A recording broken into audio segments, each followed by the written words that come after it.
Hello and welcome back to What the Health. I'm Julie Rovner, Chief Washington Correspondent for KFF Health News, and I'm joined by some of the best and smartest health reporters in Washington. We're taping this week on Thursday, February 6th at 10 a.m. As always, news happens fast and things might well have changed by the time you hear this. So here we go.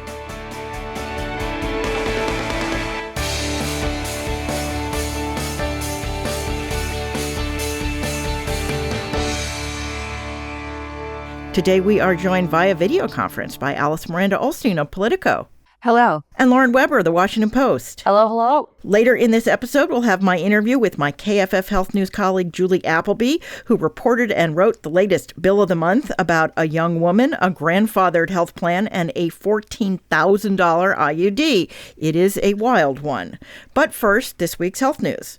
Now, I know a million things have happened since the Trump administration tried to freeze domestic spending and was ordered to stop by a federal judge. That happened, checks notes, last week. But I want to start there because it turns out that was far from the end of the story at the Department of Health and Human Services, and things are still far from normal. First of all, even though the funding freeze is quote unquote over, there are still lots of reports of agencies that still can't get paid, including Head Start programs, community health centers, and lots of nonprofits that provide domestic social services. We'll get to the international stuff separately in a moment. This is potentially leaving not just people high and dry for services, but staff unable to get paid, rent unable to get paid. Just to be clear, this is not supposed to be happening, right? There's just so much confusion right now, and there is not across the board clarity that people can follow. And so some people are getting their funding, but they're getting it late. Some people are not getting it at all. People are being told conflicting things. There are also a lot of healthcare providers around the country are also receiving confusing guidance about how to comply with various executive orders related to quote unquote DEI and gender. And so they're not clear if, any program that serves lots of different people, including trans people, needs to be suspended, or if anything related to serving, particular underserved, minority groups needs to be suspended. There's just so much confusion that we're hearing, and a lot of folks are scrambling to draw down whatever funding they can now because they don't know what's going to happen in the future.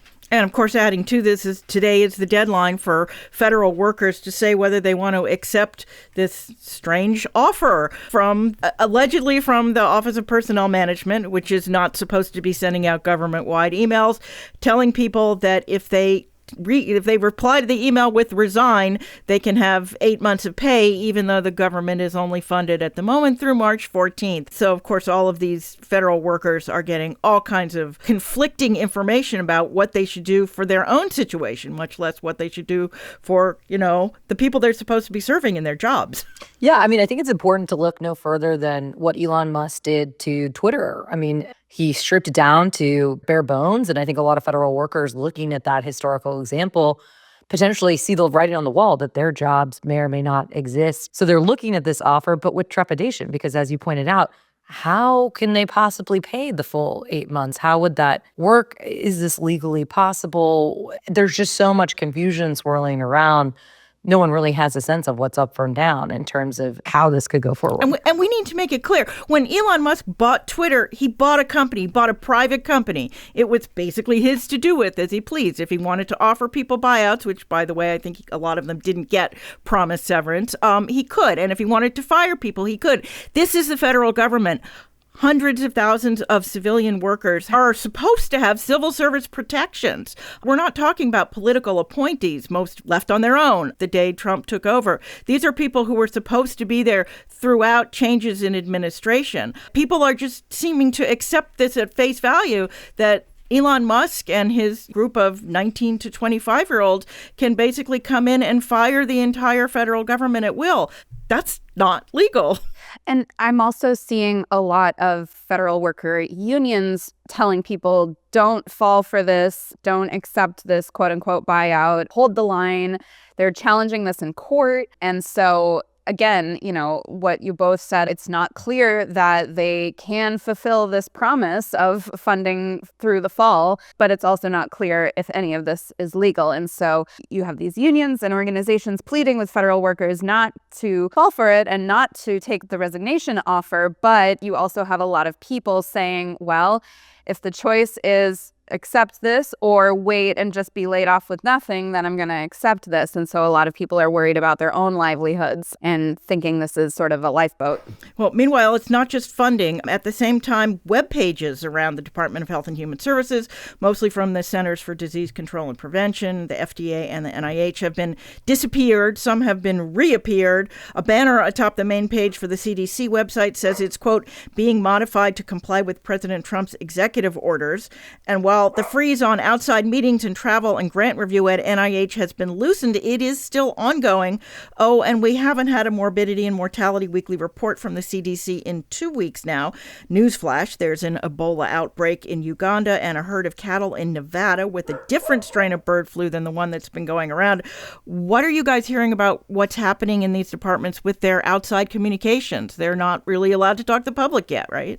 I mean, I think it's just widespread confusion. It depends on the agency. It depends on your interpretation of the guidance, what you're able to say, what you need to modify, what's being taken down. I think overall, a lot of folks that are on the inside are doing their best to comply and maintain their jobs. I mean, and also deal with the restrictions that seem to come and go. And I will say, like we were talking about the funding issue, the communications issue has completely been spotty and enforcement is all over the place.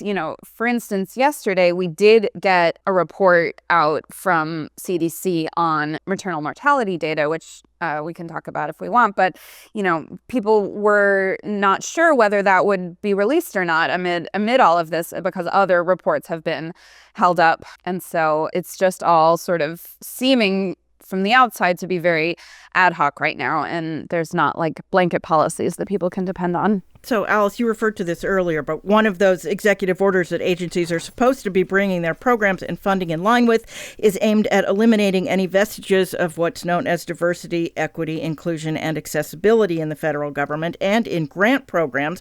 Over at the National Science Foundation, apparently, projects are suspect if they include keywords including disability, female, historically, socioeconomic, or women.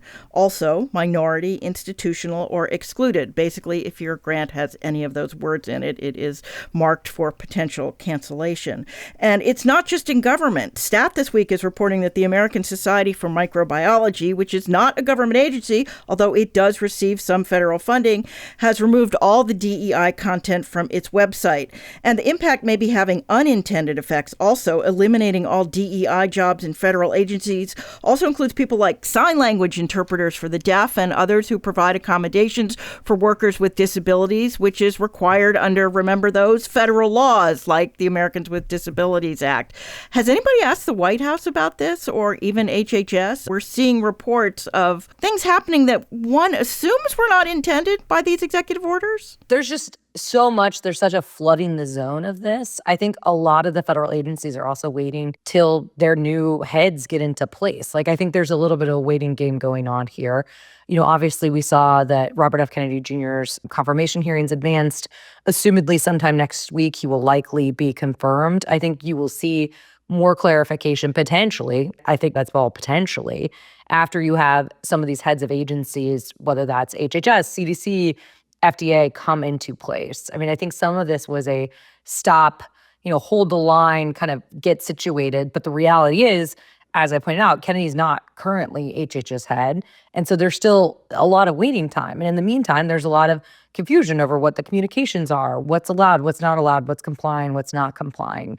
You saw some of that clarified when Hegseth took over at DOD. I think that some of the health agencies have just a little bit more of a waiting game because their folks aren't going to be confirmed for a period of time here. Right. There are no Senate-confirmed agency heads at HHS yet. And I will just point out that it is a bit ironic that a big part of Kennedy's message as he's sought confirmation is being pro-data, pro-science, wanting more transparency on both. And he is saying that at a time when, things are being stripped offline, decades-old databases are going down, communication is halted. And so that's an interesting tension, and I haven't seen members of Congress really press him on that. Oh, you were anticipating my next question, which is, where are the Democrats? There are a variety of tactics and approaches, from trying to hold press conferences and trying to enter certain federal agencies and being turned away. There are folks who are pressuring individual nominees. You've had Democrats pressure Kennedy to change his ethics agreement so that he isn't directly profiting from these anti-vax lawsuits that he was going to maintain a financial stake in. Although now it has been transferred to his son, which Senator Elizabeth Warren and others argue is still a huge conflict of interest and doesn't really fix the problem. There is not like a unified response and message. Individual members of Congress seem to all be doing what they think is best in this moment. Yeah, I mean, let me ask. Oh, go ahead. Let me ask a question in a slightly different way. A lot of what's happening right now was all written out in Project 2025 for those of us who read it. I mean, they were literally following the guidebook. Why weren't the Democrats ready for any of this? I mean, they just seem kind of frozen in place. Lauren? I was just going to say, Steve Bannon has publicly said, many members of the Trump administration going in have said, the plan is to flood the zone. So it is a good question, Julie. If you are the opposing party, why would you not have a better plan for that? But I would just say that the Dems have seemed to be in disarray since Kamala Harris lost. They've been pointing a lot of fingers. I think now one would think they would get together with some sort of unity, but they've yet to kind of coalesce. They've all kind of been doing their own individualistic fighting back. We'll continue to see how this plays out. I think flooding the zone is an effective tactic in the sense of there's so much to respond to that they seem to not be able to kind of get together to work on that. But we'll have to see how this unfolds. They have sent lots of sternly worded letters, as far as I can tell. That's been and press conferences that are scheduled like a day and a half when something happens, and then 14 other things happen between the time they schedule the press conference and the time they have it, because that's the strategy right now, as you say, is to flood the zone. Before we leave this, separately from the DEI stuff, are executive orders aimed at transgender people. A judge has already blocked an effort to transfer 3 transgender women federal inmates to men's facilities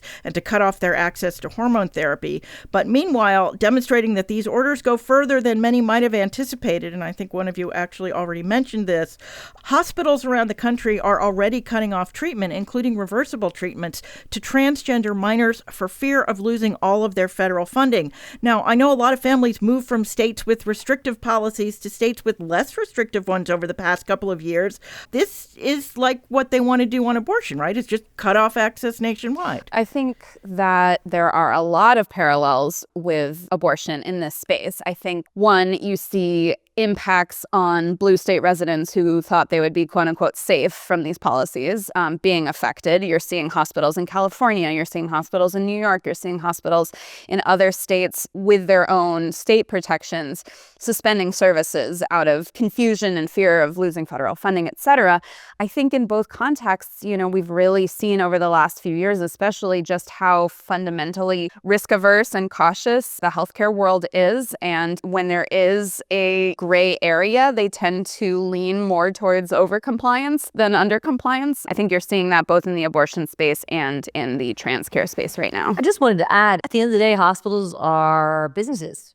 If the threat is half of your revenue from Medicaid and Medicare is cut off, they're going to comply. That's just a massive amount of money for a lot of these hospitals that they potentially be putting at risk, not to mention the research grants that may or may not also be affected. So I think the stories that we've already seen trickle out, obviously, of the hospitals you mentioned in California and New York, some in DC and Virginia and our backyard, is going to become very much the norm until this is sorted out more. Yeah, I think what a lot of people were not expecting. Congress is basically nowhere to be seen. All of this is happening because of these executive orders, which on the one hand, yes, can reach the federal government itself, but I think people didn't anticipate how far beyond they are reaching basically anybody who gets federal money, which is almost everybody. The reach of this kind of executive power is, I think it's fair to say, unprecedented. As someone already mentioned, Robert F. Kennedy Jr. is likely to soon become the Secretary of Health and Human Services, although he is not there yet. The Senate Finance Committee approved his nomination on a party line vote on Tuesday. The yes votes included one from Doctor and Health, Education, Labor, and Pensions Committee Chairman Bill Cassidy, who serves on the Finance Committee also. Cassidy was considered the key swing vote, having sharply criticized Kennedy's anti-vaccine advocacy. But Cassidy explained on the Senate floor after the Finance Committee vote that Kennedy has promised to work closely with him and not to do anything to deter Americans from getting vaccines. We have a cut of tape. We need a leader at HHS who will guide President Trump's agenda to make America healthy again. Based on Mr. Kennedy's assurances on vaccines and his platform to positively influence Americans' health, it is my consideration that he will get this done.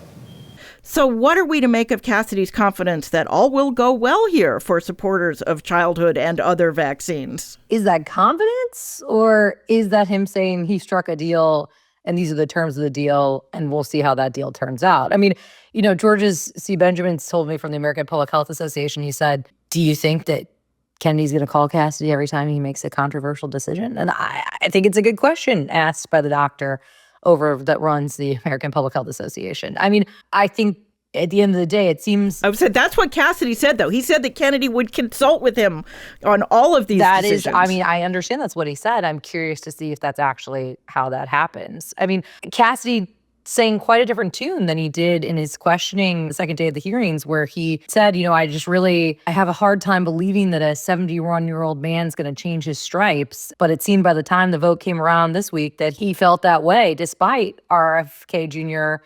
really giving him any sort of assurances that his position had changed on his numerous instances of falsely claiming that vaccines are linked to autism. I completely agree. And there were almost points in the hearing where Cassidy seemed to be, begging Kennedy to give him something to work with, to give him some shred of a sign that he had really changed his views, and he did not get that. But clearly he was convinced by whatever assurances he got. We know, because Cassidy said so, that he's been bombarded. His office has been bombarded by phone calls. We know that J.D. Vance and other administration officials had been putting the screws on him in the lead up to the vote.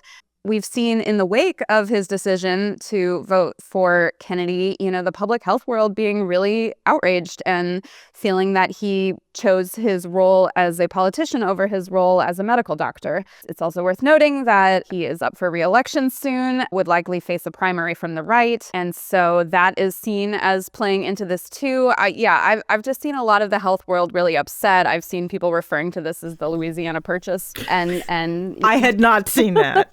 Feeling that, he was bought off, not necessarily with money, but with these pledges and promises. And also, I believe he also already has a primary opponent. He's up in the next round of elections. But we don't know if he's running. We don't know if Cassidy is running for re-election, but if he does run, he will have a primary challenger. Yes, that's fair. All right. Well, leaving HHS for a moment, I want to remind our listeners that foreign policy is also health policy, which brings us to the U.S. Agency for International Development. Despite the fact that this is a congressionally created agency with an appropriated budget, Elon Musk's DOGE is basically disassembling it. And as of the end of this week, nearly all employees will have been placed on administrative leave, and those overseas being ordered home. Among the programs run by USAID is PEPFAR, the HIV/AIDS program created by President George W. Bush that's credited with saving tens of millions of lives in Africa and other developing nations. Secretary of State Marco Rubio has said he'd grant exceptions for some ongoing humanitarian assistance, but the status of PEPFAR remains unclear. What, if anything, are you all hearing about all of the global health activities that had been going on? It's hard to operate as reporters, and we are hearing from sources that it is hard for them to operate these programs because what they're hearing announced from the administration is not the reality they're experiencing on the ground. And so they're losing trust in, the official announcements and guidance that they're getting because the frozen funds were supposed to be unfrozen, but the funds are not flowing. So there is a real fear that there is going to be a lot of tangible human suffering associated with this. Millions of people losing access to the programs that keep them alive and prevent transmission. And as we know, when it comes to transmissible disease like this, even a small pause could mean more spread and more problems down the line, even if things are restored. Yeah, Lauren, are you following this at all? The level of confusion, I think, is amplified when you have folks in far-flung corners of the world who are dealing with life and death situations and have no one to reach out to. I mean, we're talking about people that work at refugee camps. We're talking about people that deliver nutritional aid in various countries on the brink of famine. We're talking about folks that are now emailing people back at USAID who don't have emails anymore. I mean, the scale of this is somewhat mind-boggling to those who are covering it. And, as Alice said, the lack of clarity around it is pretty clear. And I mean, at the end of the day, Elon Musk has gone as far as to call the program, I believe it was evil. I'll have to check the language. But the vilification of a program that has been credited with quite a lot of impact in such a short period of time has been very complete. Well, we talked about this a little bit on the domestic side. It's not just these government workers. It's the people who are on the ground, the contractors doing the job. And interestingly, the largest contractor for USAID is Catholic Charities, which is now faced with having to stop work and lay people off. So, I mean, again, did President Trump really think that he should be going after Catholic Charities? I mean, we're going to find out, because that's in fact what's happening. It's not just foreign policy. Trade policy is also health policy. Last week, President Trump announced new tariffs on goods from Mexico, Canada, and China. The big story for most of the media was the 30-day pause on the Mexican and Canadian tariffs, but the tariffs on China took effect as scheduled, and those could drive up the cost of drugs, particularly generic drugs and many drug ingredients, which are increasingly made overseas, as well as other medical devices. I thought we were trying to reduce our reliance on China during COVID, particularly for medical supplies. What happened with that? Well, what happened with that is it's very expensive to build manufacturing facilities for products that don't make people a lot of money. So no, there was not much done to really alleviate that. I mean, that was a boom-bust cycle of pandemic funding that we're far beyond the bust. I mean, we've busted the bust here. So if these tariffs stay in place, I mean, many drug experts say you could expect generic drugs to go up in the coming months. Contracts are in place that minimize probably the pocketbook hit right now, but in the coming months, that very well could change. Well, meanwhile, it's not on the front burner, but the future of abortion is still way up in the air. The big news last week came from Louisiana, where a grand jury in Baton Rouge indicted a doctor from New York for legally prescribing an abortion pill online to a Louisiana teenager. The teen's mother is also charged with a felony. Now, the New York doctor is specifically protected by her state's shield law, or she is supposed to be. Alice, this is the beginning of the big fight we've been expecting for a while, right? Well, it's really a continuation of the big fight. I mean, we've seen cross-border fights. It's an escalation for sure. We already saw Texas bring civil charges against this very same New York doctor. And so this is a criminal charge, which is, again, an escalation, but not a completely new attempt. And I think we've all been pointing out all along that quote unquote, sending abortion back to the states is not possible because we live in an interconnected country. People travel, medications travel, and these laws are in direct conflict with one another. It's interesting because conservatives argue that New York providers are being allowed to meddle in and undermine the anti-abortion laws of red states, while progressives say that it's the red states that are attempting to reach across their borders and criminalize behavior that's legal in the place that it's being practiced. It's legal for the New York doctor sitting at her desk in New York to prescribe these medications, and they are attempting to criminalize that behavior. So this was sort of inevitable, and it will be fascinating to see how courts treat it. Of course, we have still ongoing the same, mifepristone lawsuit that now 3 states are leading in Texas, and so you have 3 other... 3 states that don't include Texas. Correct. 3 other GOP-led states claiming standing in a Texas court in Amarillo against mifepristone availability all over the United States. So we shall see what happens to that. But some of these cases will certainly be back on their way to the Supreme Court sooner or later. Well, it's not just in the state. I have my own column out about this week, which I will shamelessly link to in the show notes. But abortion restrictions are tightening here in Washington on the federal level as well, despite President Trump's claim on the campaign trail that he would leave the issue to the states. This week, newly approved Defense Secretary Pete Hegseth, as expected, rolled back the policy instituted by President Biden, allowing members of the military time off and travel allowances to obtain abortions for themselves or a family member if they're stationed in a banned state. Alice, this administration got off to kind of a slow start on abortion. We actually talked about it amongst ourselves. How are the president's anti-abortion backers feeling about it now? They're feeling quite good, and they're feeling good about Kennedy as well. He said a lot of things in his confirmation hearing that they wanted to hear, which, we can walk through if we want. But I would say what's been interesting is a lot of the stuff they're doing a bit under the radar. So that defense policy, that didn't get a big splashy announcement. That was sort of quietly put out there. And like you said before, they did not do the big splashy day one executive orders that past conservative administrations have done. But Trump ran on trying to please both sides. And a lot of people who support abortion rights did vote for Trump. But it's been clear, even if he's not doing everything anti-abortion people want, he is only doing things that they want. He is not doing things that the other side wants. So, he sort of ran on pleasing both sides, but it's pretty clear which side he's chosen. Yeah, and we will. Obviously, once Kennedy gets set up at HHS, then we will talk about what's going to go on there, because obviously there are many, many more shoes to fall in this particular subject. All right, well, that's as much news as we have time for this week. Now we will play my Bill of the Month interview with Julie Appleby, and then we'll come back and do our extra credits.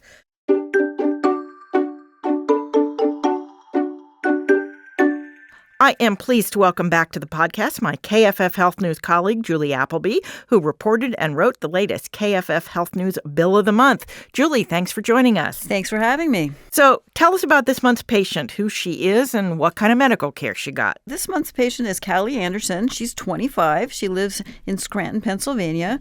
And she went to the doctor and wanted to get off the birth control pill. So they discussed it and decided that an IUD would be right for her. So she got an appointment a couple months later and got an IUD. This feels like a slam dunk, right? She has health insurance. FDA-approved contraception, including long-acting contraception like IUDs, are supposed to be covered with no patient copay under the Affordable Care Act. But that's not what happened here. How much was the bill she got? Her bill was $14,658. That sounds like a lot for an IUD, even if you didn't have insurance. Is that a lot? Yes, it is a lot. The Geisinger Health System charges in this case were multiple times sort of what the average looks like it is. For example, I spoke with Planned Parenthood, and they say it can vary depending on the type of IUD and where you live and things like that. But in general, $500 to $1,500 for an insertion is what they're seeing. And I also looked at Fair Health, which tracks claims, and they say for an uninsured person it can range from about $1,100 to $4,300 depending on where you get it. So this was really an astronomically high amount. That's what one of the folks I spoke with described it, yes. And why wasn't it covered with no copay like the ACA requires? Very good question. There's a type of coverage that doesn't require plans to follow the Affordable Care Act. And these are called grandfathered plans. And they're called grandfathered because they were in existence before March 23rd, 2010, which was when President Barack Obama signed the Affordable Care Act. And they've remained sort of substantially the same since then. So they don't have to follow all the rules of the Affordable Care Act. And Callie Anderson's plan, which she got through her dad because she's 25 and she's still on his plan, and he's a retired police officer in Pennsylvania, that plan is grandfathered. So retired police officers in Pennsylvania didn't have coverage for FDA-approved contraception before the Affordable Care Act. Yes, because it's a grandfathered plan. And interestingly, KFF, which does an employer survey, found that about 14% of all covered workers in 2020 were on grandfathered plans. So they're a little unusual, but not that unusual. Yeah, that feels like a lot to have a plan that really hasn't substantially changed in 15 years. That does seem like a lot. So what's the takeaway here for patients in this situation? You know, experts always say it's always best to read your benefit booklet or call your insurer before you undergo some kind of non-emergency medical procedure just to check, is it covered?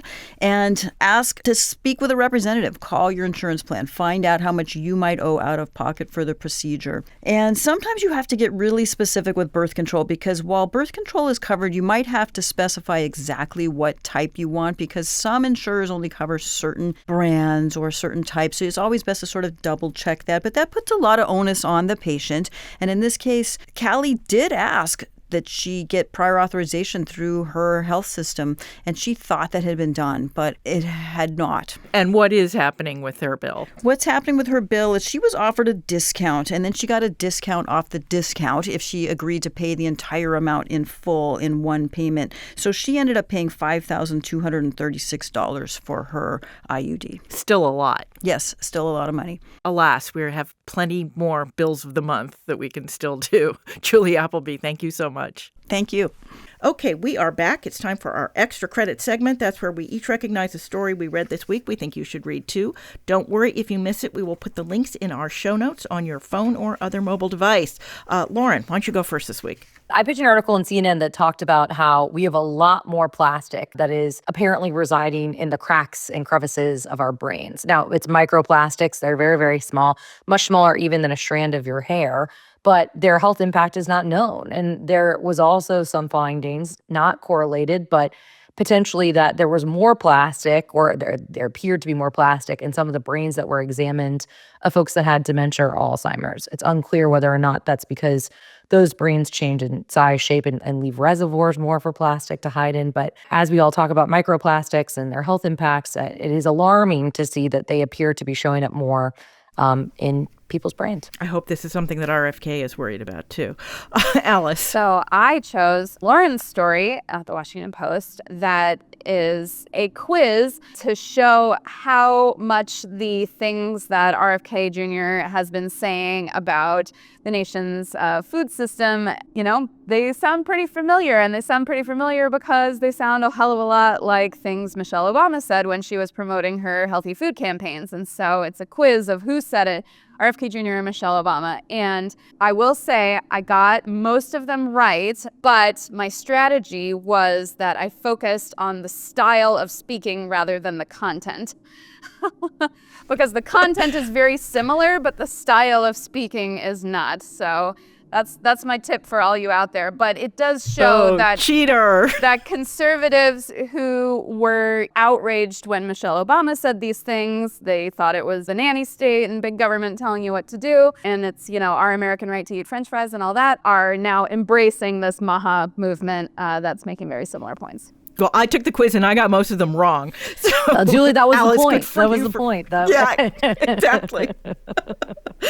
All right. My extra credit this week is another podcast, the January 30th episode of the New York Times The Daily. It's called How RFK Jr. and Medical Freedom Rose to Power. And it's an interview with longtime health policy and politics reporter Cheryl Gay Stolberg, who has coincidentally been working on a book on the political history of public health. In the podcast, she shares just enough of what she's learned to make me really look forward to reading the book. But in the meantime, it's a great half hour of how we got to where we are now in our distrust of public health.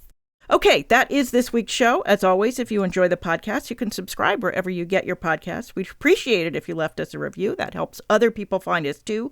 Thanks again to our producer, Francis Ying, and our editor, Emery Hudeman. As always, you can email us your comments or questions. We're at whatthehealth, all one word, at kff.org. Or you can still find me at X, at jrovner, and also at Blue Sky, at Julie Rovner. Where are you guys these days, Lauren? You know what? I did finally get a Blue Sky account. So I am now on both X and Blue Sky at Lauren Weber HP, because I just can't let the HP for health policy go. There you go. Alice. I'm mainly on Blue Sky at Alice Miranda and still on X at Alice Ollstein. We will be back in your feed next week. Until then, be healthy.